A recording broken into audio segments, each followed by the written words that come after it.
ಅಧಿಕಾರಕ್ಕೆ ಬಂದು 1 ವರ್ಷ ತುಂಬಿದ್ರು ಕೂಡ ಬೆಂಗಳೂರಿಗೆ ಬ್ರ್ಯಾಂಡ್ ಬೆಂಗಳೂರು ಅಂತ ಹೇಳ್ಕೊಂಡು ಅಧಿಕಾರಕ್ಕೆ ಬಂದಂಥವರು ₹1 ಕೂಡ ರಿಲೀಸ್ ಮಾಡಿಲ್ಲ. ಬೆಂಗಳೂರು ಅಂತಾರಾಷ್ಟ್ರೀಯ ಮಟ್ಟದಲ್ಲಿ ಖ್ಯಾತಿಯನ್ನು ಗಳಿಸಿದಂಥ ಬೆಂಗಳೂರಿಗೆ ಇವರು ಪ್ರಾರಂಭಿಕ ಮಳೆಯಲ್ಲೇ ಕೂಡ ಭಾಳ ದೊಡ್ಡ ಅನಾಹುತಗಳಾಗಿರ್ತಕ್ಕಂಥದ್ದು ನಾವು ನೋಡ್ತಾ ಇದ್ದೀವಿ ಇವತ್ತು.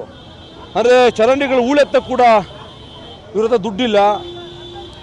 60% ಟ್ಯಾಕ್ಸನ್ನು ಕಲೆಕ್ಟ್ ಮಾಡ್ತಕ್ಕಂಥವ್ರು ಬೆಂಗಳೂರಿಗೆ ವರ್ಷಕ್ಕೆ 10,000 ಕೋಟಿ ರೂಪಾಯಿನ ರಿಲೀಸ್ ಮಾಡಬೇಕಿತ್ತು. ಒಂದೇ ₹1 ನ್ಯಾಯ ಪೈಸವನ್ನು ರಿಲೀಸ್ ಮಾಡದೆ ಒಂದು ಹೊಸದಾಗಿ ಒಂದು ಫ್ಲೈಓವರ್ ಕೆಲಸ ಕೂಡ ಗುದ್ಲಿ ಪೂಜೆಯನ್ನು ಮಾಡಿಲ್ಲ.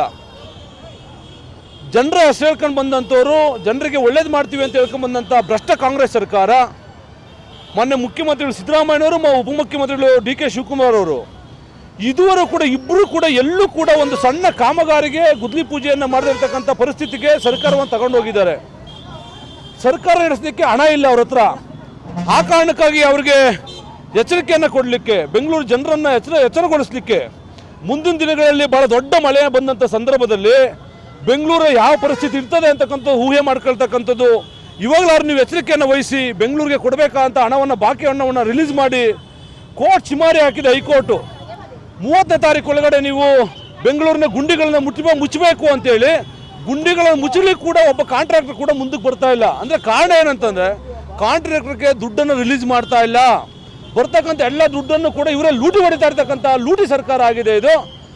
ಇವತ್ತು ಪ್ರಾರಂಭಿಕವಾಗಿ ಒಂದು ಹೋರಾಟವನ್ನು ಮಾಡ್ತಾ ಇದ್ದೀವಿ ನಾವು. ಮುಂದಿನ ದಿನಗಳಲ್ಲಿ ಭಾರತೀಯ ಜನತಾ ಪಾರ್ಟಿಯಿಂದ ಭಾಳ ದೊಡ್ಡ ಹೋರಾಟವನ್ನು, ವಿಧಾನಸೌಧ ಮುತ್ತಿಗೆ ಕಾರ್ಯಕ್ರಮವನ್ನು ಆಗ್ತಕ್ಕಂಥದ್ದು ಕೂಡ ಶೀಘ್ರದಲ್ಲೇ ನಾಯಕರುಗಳು ಡಿಸೈಡ್ ಮಾಡ್ತಾರೆ.